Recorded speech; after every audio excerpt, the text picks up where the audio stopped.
Shalom, selamat malam teman-teman. Pada malam hari ini saya akan membawakan mengenai Gehazi yang dimana minggu lalu, Rabu, saya sudah kontinukan untuk bicara mengenai penyakit kusta yang juga Sabtu sudah saya bahas gitu ya. Di Ngopi Bareng kali ini saya ditemenin kopi cappuccino yang rich banget gitu ya foamnya ya. Saya suka tapi teman-teman gak bisa nikmatin karena saya buat sendiri, jadi buat saya sendiri gitu ya. Oh ya, good taste-nya. Pada malam hari ini saya akan membahas mengenai Gehazi-nya. Jadi sebelum kita mulai, saya akan berdoa buat setiap kita. Bapa dalam surga, terima kasih buat kesempatan yang kau berikan pada malam hari ini, sehingga kami boleh kembali berbagian di dalam perenungan kebenaran firman Tuhan. Kami mohon kuat kuasa-Mu turun atas setiap kami, di dalam setiap apa yang boleh kami kerjakan di dalam keseharian kami. Kiranya Tuhan tolong kami pada malam hari ini, kebenaran firman Tuhan boleh memberkati kami. Pimpin waktu ke depan, kiranya Tuhan beracara atas hati dan pikiran kami. Di dalam nama yang kudus kami mengucap syukur. Amin. Baik, saat ini saya mencoba membagikan share mengenai Gehazi yang terambil dalam kitab 2 Raja-Raja yang kelima. Saya akan bacakan terlebih dahulu buat setiap kita. Di ayat ke-15 saya akan kutip beberapa adegan-adegan saja gitu ya, nanti sampai ayat yang ke-27 saya akan bacakan buat setiap kita. Kemudian kembalilah ia ini Naaman, dengan seluruh pasukannya kepada abdi Allah itu. Setelah sampai, tampillah ia ke depan Elisa dan berkata, "Sekarang aku tahu bahwa di seluruh bumi tidak ada Allah kecuali di Israel. Karena itu terimalah kiranya suatu pemberian dari hambamu ini." Tetapi Elisa menjawab, "Demi Tuhan yang hidup, yang di hadapannya aku menjadi pelayan, sesungguhnya aku tidak akan menerima apa-apa." Dan walaupun Naaman mendesak supaya menerima sesuatu, ia tetap menolak. Jadi ketika itu Naaman sudah tahir dari kustanya, lalu ketika dia menjadi tahir maka dia kembali kepada Nabi Elisa, lalu dia mempersembahkan persembahan sebagai rasa syukur dia gitu kan, karena apa yang telah dia terima melalui kuasa Tuhan gitu ya, yang ketika itu Nabi Elisa menyuruh dia untuk mandi di sungai Yordan gitu. Akhirnya dia menuruti perkataan abdi Allah itu, yaitu Nabi Elisa. Lalu seketika itu juga Naaman menjadi pulih, menjadi tahir dari kustanya, dan dia datang kembali ketika itu membawa persembahan gitu ya. Nah ini ketika itu Nabi Elisa tidak menerimanya, karena Nabi Elisa juga berasa bahwa dia ini adalah pelayan. Saya ini pelayan loh, gitu loh. Saya bukan siapa-siapa. Jadi ketika itu Nabi Elisa menolak untuk menerima apa-apa. Mengapa? Yang lalu saya sudah di video saya yang lalu mengenai bagaimana Naaman ditahirkan dari kustanya. Saya sudah bahas, bisa dilihat di channel YouTube HFM, Strip Evangelist Hengki Kurniawan. Di situ sudah saya bahas, tapi saya coba singgung sedikit bahwa ketika itu Nabi Elisa tahu bahwa Naaman ini adalah seorang bangsa Aram. Jadi bangsa Aram itu memiliki kebiasaan menyembah kepada dewa-dewi. Mereka memberikan satu persembahan dengan satu pengharapan bahwa mereka dapat menerima gitu kan sesuatu dari dewa-dewi tersebut gitu ya. Jadi mindset ini berbeda sekali dengan anugerah yang diberikan oleh Tuhan bangsa Israel gitu, Tuhan yang sejati. Maka Tuhan yang sejati itu, Tuhan Allah kita tuh tidak pernah Anda dan saya gitu ya menerima anugerah Tuhan, kebaikan Tuhan semata, bukan karena oleh ada unsur daripada diri manusia yang berdosa ini. Tidak ada.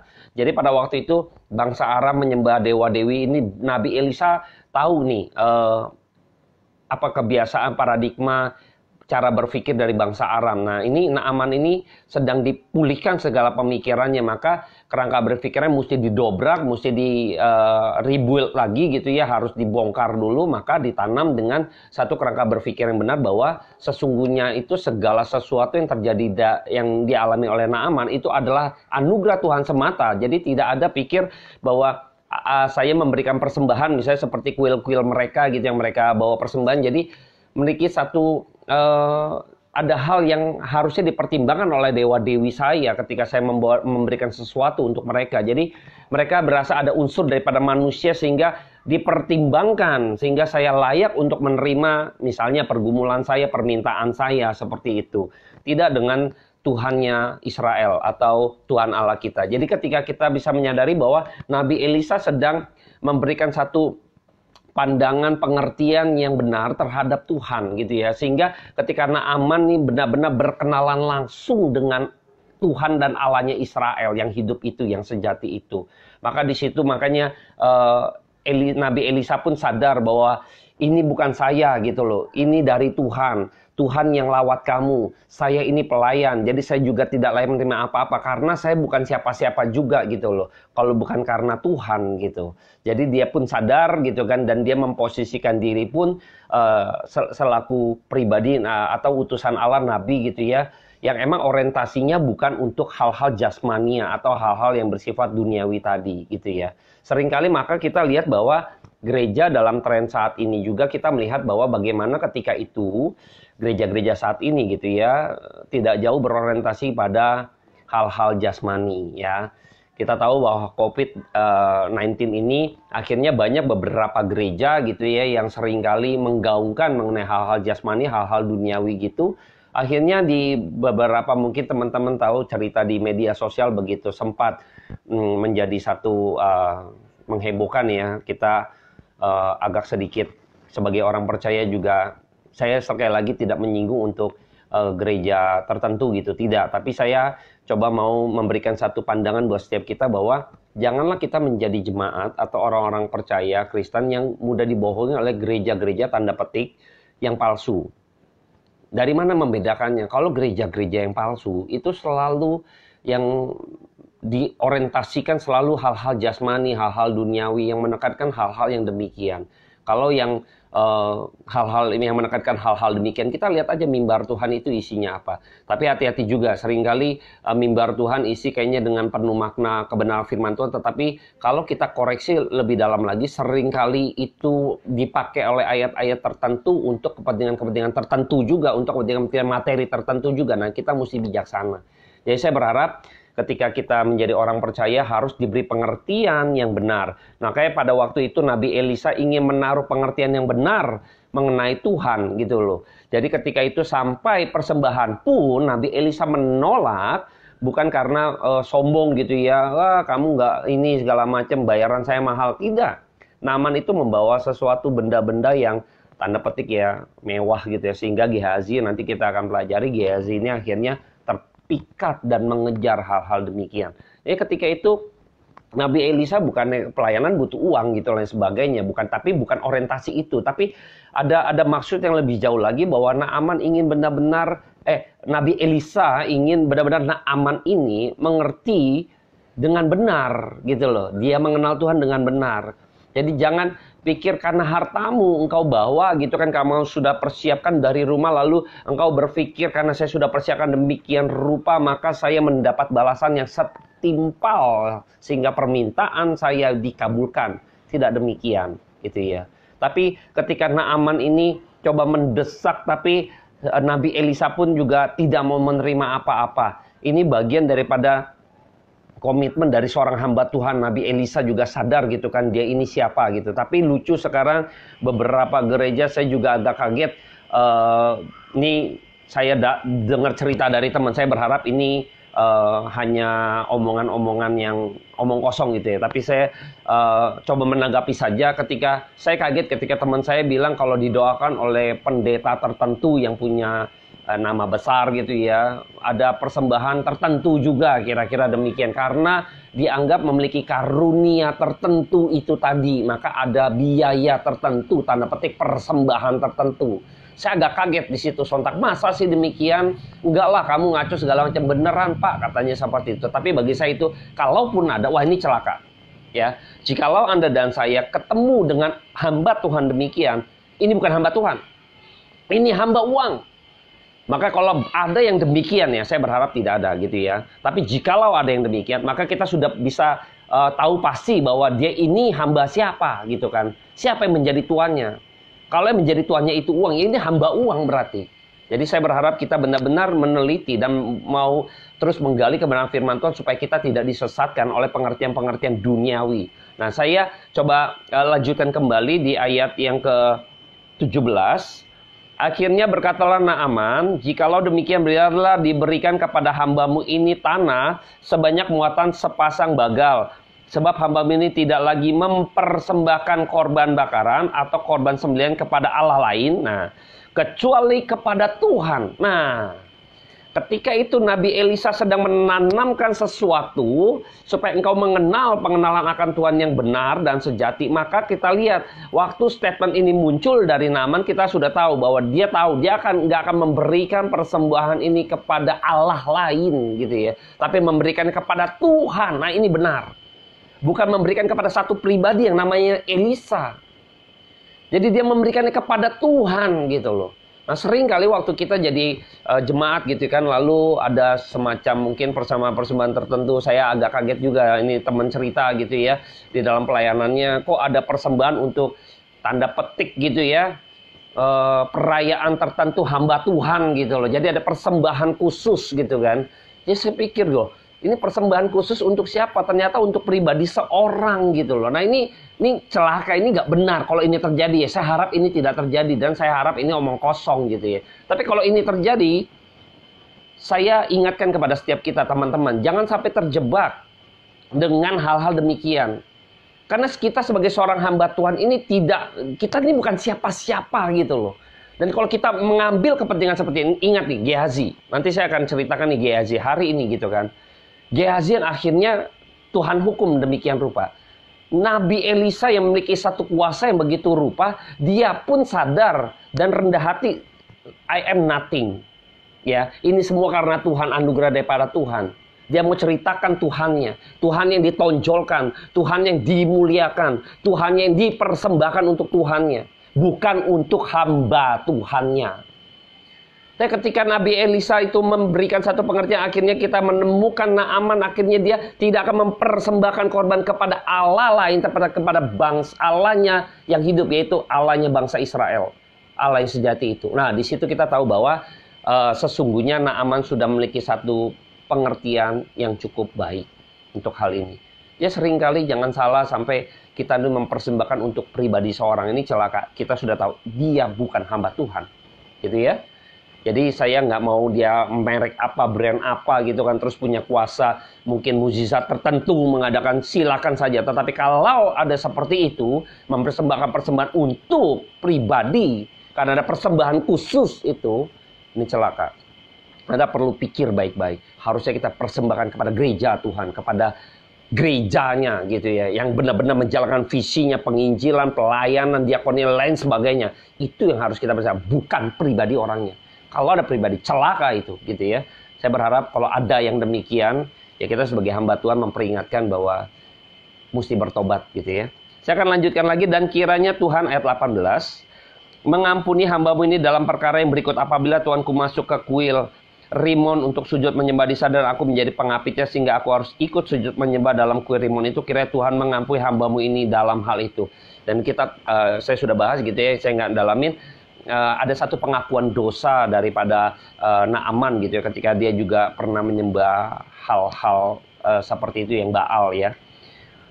Ayat 19, maka berkatalah Elisa kepadanya, pergilah dengan selamat. Lalu lanjutnya lagi, setelah Naaman berjalan tidak berapa jauh daripadanya gitu ya, jadi tidak berapa jauh, berpikirlah Gehazi. Kita akan bahas Gehazi, bujang Elisa abdi Allah, sesungguhnya Tuanku ini terlalu menyegani Naaman orang Aram ini dengan tidak menerima persembahan yang dibawanya. Demikian Tuhan yang hidup, sesungguhnya aku akan berlari mengejar dia dan akan menerima sesuatu daripadanya. 21. Lalu Gehazi mengejar Naaman dari belakang. Ketika Naaman melihat ada orang berlari-lari mengejarnya, turunlah ia dengan segera dari atas kereta untuk mendapatkan dia dan berkata, selamat. Ayat 22, jawabnya, selamat.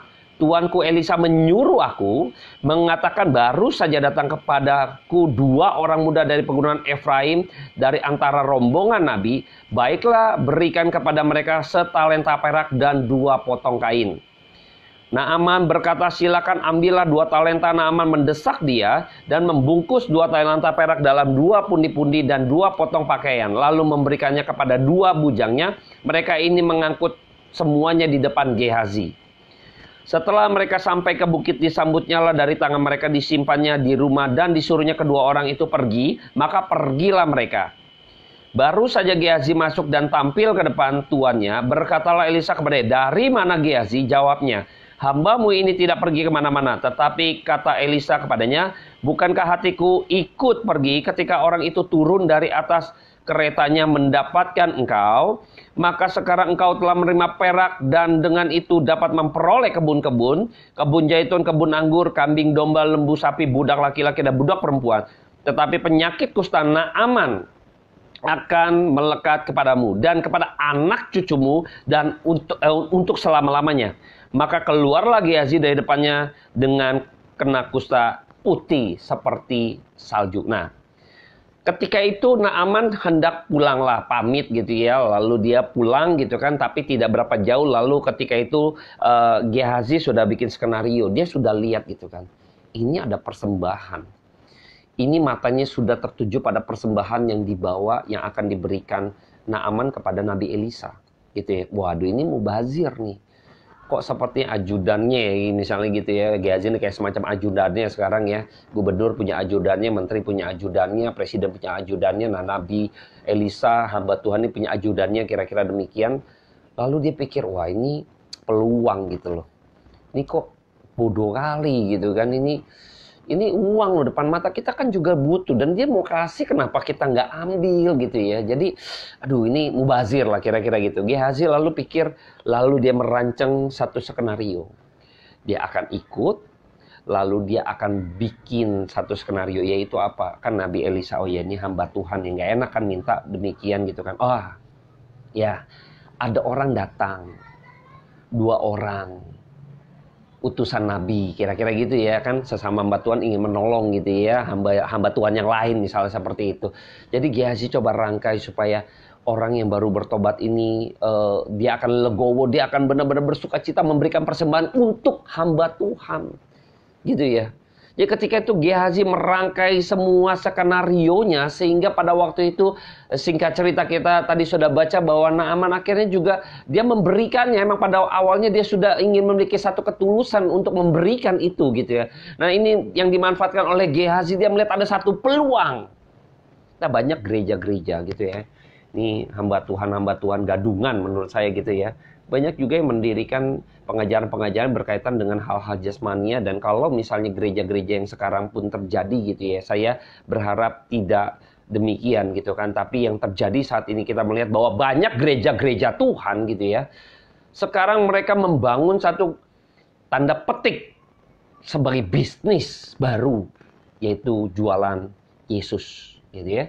Jadi ketika itu mereka mencoba untuk membangun sesuatu yang bersifat jasmania yang nanti untuk mereka kepentingan mungkin segelintir orang, mungkin pribadi orang tertentu gitu ya. Kalau saya mau ceritakan ini daftar listnya banyak juga gitu ya. Hamba Tuhan yang punya brand begitu besar gitu. Saya tidak ingin malu gitu ya sebenarnya kita orang-orang percaya gitu ya untuk kok banyak hamba Tuhan demikian. Tapi saya harus bicara bahwa sesungguhnya kita jemaat jangan sampai mau dibodohi. Jadi ketika dia melihat ada satu peluang gitu ya. Nah ini Gehazi juga melihat peluang ini, aduh yang tidak dimanfaatkan oleh Nabi Elisa. Lalu dia mencoba mencuri gitu ya, tanda petik gitu ya. Dia mencoba masuk ke dalam peluang itu untuk dia ambil bagian. Selama ini dia sudah ikut daripada Nabi Elisa gitu ya. Nah saya lihat ya, akhirnya Gehazi kita tahu bahwa Naaman sakit kusta tadi ya, yang dihukum Tuhan sebagai penyakit kusta kan yang dihukum oleh Tuhan gitu ya, waktu zaman-zaman bangsa Israel, zaman-zaman Nabi gitu ya. Ini penyakit kusta ini dianggap sebagai simbol penggambaran bahwa dihukum Tuhan. Nah, Naaman yang tanda petik dihukum Tuhan, terus akhirnya dia diselamatkan oleh Tuhan. Maka Gehazi ini sebagai ajudannya Nabi yang ikut sama-sama melayani gitu ya, melihat bagaimana pelayanan nabinya hamba Tuhan gitu ya. Lalu justru dia yang ketimpa daripada hukuman daripada Tuhan. Kenapa? Karena dia coba main-main dengan Tuhan. Pada waktu pikir ajudan ini, Gehazi ini pikir menipu tanda petik seorang manusia saja. Dia lupa. Ini Nabi Elisa atau hamba Tuhan gitu ya. Waktu Anda dan saya main-main dengan hamba Tuhan yang benar gitu ya. Anda permainkan gitu ya. Anda juga tanda petik juga ada jemaat juga mempermainkan hamba Tuhan juga ada gitu ya. Hati-hati juga. Jikalau kita nih sebagai jemaat gitu kan kadang suka sekali gitu ya yang ya manfaatin juga hamba Tuhan gitu misalnya yang nggak benar gitu ya. Ya karena mau merit misalnya menikah lalu panggil hamba Tuhan gitu kan. Ya kayak gitu-gitu banyak lah, saya nggak mau ceritain kebobrokan yang ada di dalam kekristenan gitu ya. Tapi saya pikir kalau misalnya ada jemaat pun atau siapapun kita pelayan Tuhan gitu ya, ada hamba Tuhan yang benar gitu ya, lalu ingin mengambil kesempatan di dalam kesempitan. Nah ini Anda pikir Anda berhadapan dengan manusia. Orang-orang seperti Gehazi ini, dia nggak tahu kalau dia sedang berhadapan dengan Tuhan. Dia lupa. Nabi Elisa itu hamba Tuhan. Engkau main-main. Engkau sedang berhadapan dengan Tuhannya. Dengan Tuhannya itu Tuhan Allah sendiri. Celaka. Makanya pada waktu itu Gehazi ditanya gitu kan. Dari mana engkau Gehazi gitu ya. Gehazi jawabnya selau gitu. Karena dia udah rangkai skenario gitu kan. Lagi diinterogasi kira-kira. Ya dia udah tahulah jawabannya akan begini. Nabi Elisa bilang. Hatiku ikut pergi. Bayangkan ya luar biasa ya. Sampai ditek begitu rupa.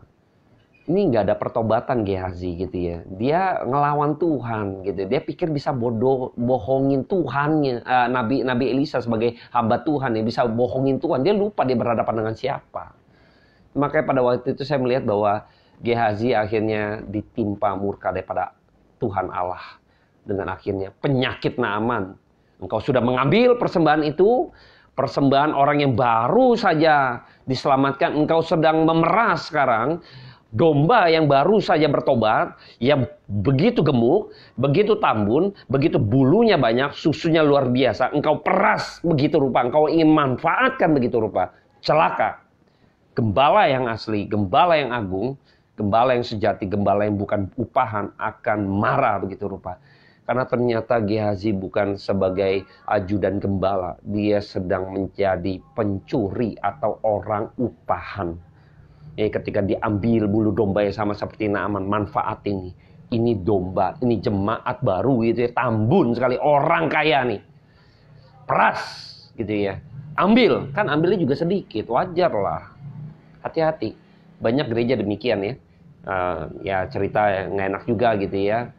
Kadang jemaat yang berduit yang punya ya mungkin ada jabatan tertentu gitu ya. Terus ya jadi kita kayaknya lebih memperhatikan memilih gitu ya. Jadi tim penggembalaan gereja seringkali memperhatikan yang jemaat yang mungkin entah kaya, mungkin lebih populer, mungkin lebih orang berada baik memiliki jabatan tertentu di perusahaan, orang top lah gitu kan. Ya paling tidak secara domba nih harus dijaga gitu ya. Kalau enggak nih kita repot juga nih gereja kalau nggak ada dia gitu kan. Ini persembahan jadi kurang. Lalu kita akhirnya melayani begitu rupa, bisa mengasihi begitu rupa. Wah ini seringkali diperhatikan begitu rupa. Tapi ada beberapa domba yang perlu dilayani justru karena melihat hal-hal jasmania, hal-hal yang bersifat duniawi tadi gitu kan. Hal-hal yang bersifat fisik gitu ya. Akhirnya penggembalaan itu bukan penggembalaan sejati. Itu sebenarnya adalah orang upahan. Hati-hati. Dan pada waktu itu Tuhan marah karena Naaman ini adalah dombanya Allah gitu kan. Dia sedang berhadapan dengan gembala yang agung itu yaitu Tuhan Allah sendiri. Engkau sedang mencuri dombaku, engkau sedang memanfaatkan dombaku, maka Tuhan hajar itu Gehazi. Celaka. Gehazi selama ini ikut hamba Tuhan gitu ya. Jadi ajudan hamba Tuhan. Dia melihat bagaimana kebesaran Tuhan dinyatakan lewat hambanya. Dia harusnya lihat is amazing. Dia harusnya wah ini bersyukur menjadi bagian dari pekerjaan Tuhan. Membantu hamba Tuhan. Harusnya memiliki satu hati yang begitu bersuka cita. Melihat bagaimana ketika orang disembuhkan. Bagaimana ketika kesukaan yang luar biasa. Ketika ada orang yang butuh pertolongan lalu melalui hamba Tuhan. Dia lihat begitu rupa ditolong Tuhan. Semakin dia lihat pertolongan Tuhan turun daripada Tuhan. Dia malah bukan melihat kesukacita itu. Malah dia melihat satu peluang yang bersifat jasmania lahiriah tadi. Ada satu peluang yang tidak dimanfaatkan. Sayang. Nah, ini sering kali terjadi. Dan saya berharap kita semua jangan terjebak gitu ya. Gehazi mengejar jasmania tadi. Gehazi melihat ada satu yang bersifat duniawi tadi yang harus dia pikir ini peluang. Ini harus dimanfaatkan. Nah, ini pengajaran-pengajaran dunia. Saya berharap kita sebagai jemaat Tuhan jangan mau ditipu dengan hal-hal yang demikian. Jangan mau dibodohi dengan kalau ada hamba Tuhan gereja Anda gitu ya, lalu memberitakan kebenaran firman Tuhan, sering menyinggung atau bahkan materi khotbahnya itu menyinggung daripada kondisi keuangan misalnya gitu ya. Ini dalam konteks yang sebenarnya kayak pandemik gitu kan, ini dikait-kaitkan gitu, jemaat nggak bertumbuh kalau persembahan, oh ini udah mulai ngaco misalnya gitu ya. Saya bukan bilang bahwa nggak boleh khotbah mengenai keuangan, boleh. Tapi lihat, isi daripada materi khotbah itu apa. Kalau esensinya mengenai persembahan bagi Tuhan gitu, seringkali nama Tuhan juga didomplengin, Tuhan nggak suka tuh. Sama tuh, Gehazi bawa Nabi Elisa. Dia ngedompleng nama Nabi Elisa. Ini kan hamba Tuhan, berarti mendompleng nama Tuhan. Seringkali banyak hamba Tuhan juga mendompleng firman Tuhan, dimanfaatkan begitu rupa untuk bisa apa? Supaya persembahan banyak. Cari ayat-ayat yang akhirnya bangun narasi supaya perasaan daripada jemaat begitu haru, begitu hanyut, begitu simpatik sehingga mau memberi begitu rupa, mau mengeluarkan kocek begitu rupa. Bahkan ada yang dijanjikan berlipat-lipat kali ganda gitu ya. Nah, ini udah kalau pengajaran-pengajaran demikian perlu Anda dan saya teliti baik-baik, koreksi baik-baik. Kalau sampai saat ini saya melihat juga banyak, akhirnya saya bersyukur di masa COVID ini, bukannya bersyukur karena COVID ada gitu ya, bukan. Artinya maksud saya setiap kali yang saya percaya dalam kedaulatan Allah, segala sesuatu yang buruk pun Tuhan akan berikan itu satu kebaikan. Kebaikannya apa? Kita sekarang dikasih lihat oleh Tuhan gereja yang sejati yang mana, gereja yang palsu yang mana. Sekarang kita dikasih lihat. Maka Anda dan saya, kalau Anda dan saya masih membela gereja, udah tahu gereja palsu, engkau masih mau berada di sana, celaka. Gehazi Tuhan beri itu sampai anak cucunya, sampai selama-lamanya. Gehazi binasa, tanda petik gitu ya. Tidak diselamatkan itu. Sampai selama-lamanya. Bayangkan Tuhan hukum. Sampai selama-lamanya. Jadi kita tahu bahwa Gehazi itu bukan umat pilihan gitu ya. Kalau kita lihat dari kisah ini. Sampai selama-lamanya. Anak cucu selama-lamanya. Sudah tidak bisa lagi nanti dengar firman atau dengar kebenaran. Udah dikasih lihat, masih nggak tahu gitu kan kebenaran, masih aja ngelihat kesempatan mau mencuri kesempatan. Dari mana saya coba akan baca di 2 Raja-Raja 4 gitu ya. Saya akan coba kasih gambaran sedikit mengenai Gehazi ketika itu diperlihatkan bahwa jangan main-main dengan Tuhan gitu ya. Saya lihat, saya akan bacakan di 2 Raja-Raja 4 ayat 29 dulu, saya akan kutip.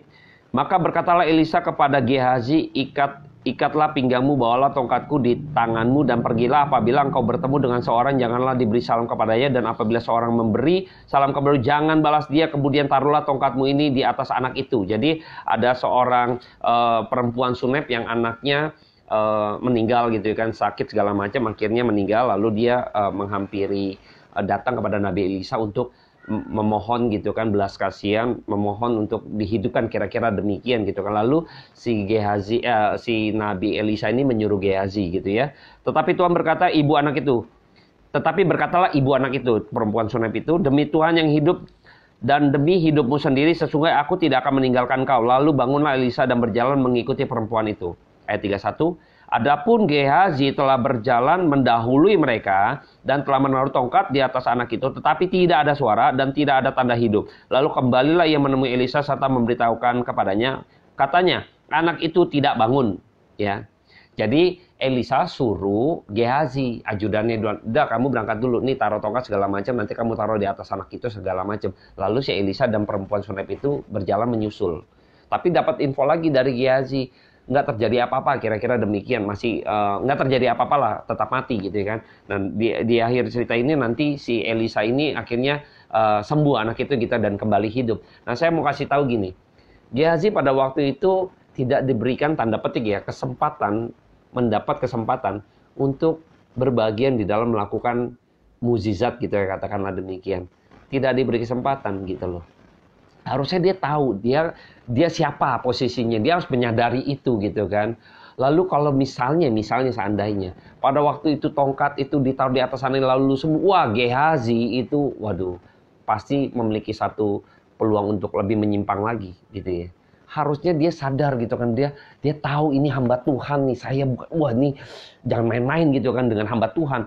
Dia pikir saya udah melayani bersama nih, jadi ajudan hamba Tuhan gitu kan, paling nggak kecipratan gitu kan. Enggak. Ya, jadi emang di dalam kedaulatannya Tuhan tuh seharusnya Gehazi udah bisa melihat jangan main-main gitu loh. Ini hamba Tuhan gitu loh. Engkau tuh nothing ya, hati-hati ya. Engkau tuh hanya ajudan dan engkau bukan siapa-siapa gitu loh. Jadi engkau jangan hati-hati, jangan main-main gitu kan. Harusnya kan demikian ya. Bagaimana kalau misalnya itu sembuh ya? Saya rasa dia lebih parah lagi, jadi nabi palsu dia nanti. Maka di dalam jiwanya nggak beres, hatinya yang begitu busuk, jiwanya begitu gelap. Tuhan di dalam kedaulatannya mengetahui hati dan jiwa setiap orang.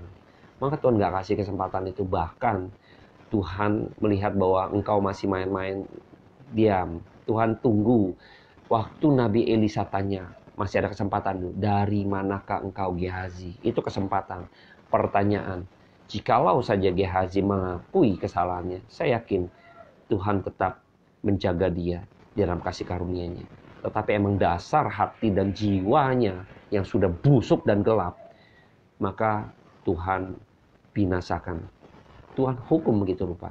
Saya berharap kita semua, saya tidak mau Anda dan saya, terlebih lagi ya sebagai seorang pelayan Tuhan, mungkin hamba Tuhan dan ya pemain musik kah, atau ya posisi kita melayani Tuhan bersama-sama, kita main-main di hadapan Tuhan dan Tuhan bisa marah gitu. Dan suatu kali kalau Tuhan sudah beri kesempatan untuk engkau bertobat, engkau masih tidak mau, masih main-main, Tuhan bisa hajar dan Tuhan bisa biarkan engkau binasa. Jadi jangan kita kepedean, berasa saya ini sudah melayani Tuhan, saya ini udah ditabiskan menjadi hamba Tuhan, saya ini sudah ngikutin akademis A, B, C, pembekalan A, B, C gitu kan. Saya udah oke lah, udah mendapat sertifikat gitu kan. Kita pikir kita ini sudah cukup layak gitu dipertimbangkan dan juga cukup oke lah menjadi seorang pelayan Tuhan atau hamba Tuhan gitu ya. Tapi sebenarnya kita tidak mengerti. Pengenalan kita terhadap Tuhan tuh hanya sebatas karena belajar saja akademis dan lain sebagainya, tapi sesungguhnya tidak mengerti secara benar-benar sungguh-sungguh di hadapan Tuhan. Sama seperti Naaman yang akhirnya benar-benar mengenal secara pribadi. Sudahkah kita mengenal Kristus secara pribadi dalam hidup kita? Kalau misalnya Anda pikir sudah gitu kan, terus tidak mau belajar firman Tuhan, saya pertanyakan lagi.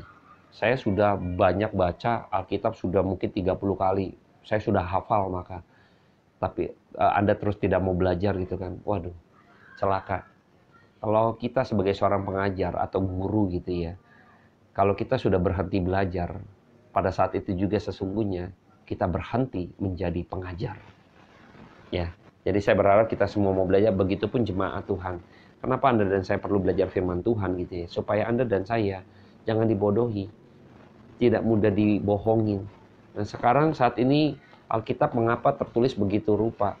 Ini kesempatan loh. Ada di rak buku Anda, ada mungkin di kasur Anda, samping kasur Anda gitu kan, di tempat tidur Anda, mungkin juga di tas Anda gitu kan, pekerjaan Anda mungkin bawa ada yang kecil, atau bahkan di gadget Anda gitu kan, di ponsel kita semua udah ada yang namanya downloadan aplikasi Alkitab gitu kan. Tapi kalau kita misalnya tidak mau belajar firman Tuhan, saya mikir-mikir, apakah kita benar pengikut Kristus yang sejati? Jikalau demikian, firman Tuhan yang harusnya Anda dan saya dengar, yang harusnya dimana kita harus menyukai itu, tetapi Anda tidak menyukai itu. Waduh, ini tanda tanya besar buat setiap Anda dan saya. Saya berharap malam hari ini dengan segala kesederhanaan yang ada bisa memberikan satu penggambaran yang cukup luas buat setiap kita. Saya berharap jangan sampai kita seperti Gehazi yang melihat kesempatan, melihat hal-hal jasmania, hal-hal duniawi yang sebenarnya kebenaran firman Tuhan sudah sampaikan bahwa ketika engkau memikirkan hal-hal yang bersifat jasmani, makan, tidur, pakaian gitu kan, perutmu gitu kan, apa yang hendak kau pakai itu dicari oleh bangsa-bangsa yang tidak mengenal Allah. di dalam Matius 6 di sana dikatakan, disinggung di situ. Itu adalah hal-hal yang dicari oleh bangsa-bangsa yang tidak mengenal Allah. Saya tidak mau Anda dan saya mencari hal-hal yang demikian. Satu kesempatan, peluang jasmani lahir, semua dikaitkan dengan hal-hal lahiriah, hal-hal jasmania. Saya tidak mau Anda terjebak dengan konsep-konsep yang demikian. Ingat, Tuhan Yesus dicobai, itu semua bawa mengenai materi, mengenai hal jasmania, mengenai hal-hal lahiriah. Untuk diri saja berorientasinya. Tuhan Yesus dicobai di padang gurun. Iblis berikan itu semua. Iblis tawarkan itu semua. Ingat, hati-hati. Jangan sampai kita tergiur oleh hal-hal demikian. Maka saya berharap kita makin cinta kepada firman Tuhan, makin mau belajar. Sehingga kita menggumuli hal-hal yang bersifat kekal. Yaitu apa? Iman kita di hadapan Tuhan. Biarlah firman Tuhan pada malam hari ini memberkati setiap kita. Saya akan tutup dalam doa. Bapa dalam surga, terima kasih buat kesempatan yang kau berikan. Hamba-Mu terbatas dalam setiap perkataan, tetapi kiranya Roh Kudus yang tak terbatas ruang dan waktu memberikan kami pencerahan iluminasi buat setiap kami. Terpujilah nama Tuhan kekal selamanya sampai selama-lamanya. Diberkatilah kami oleh karena perkataan Allah yang kekal itu turun atas kami malam ini. Dalam nama Tuhan Yesus Kristus kami mengucap syukur. Amin. Oke, terima kasih teman-teman. Selamat malam. Tuhan Yesus memberkati. Lanjutin ngopi di rumah aja.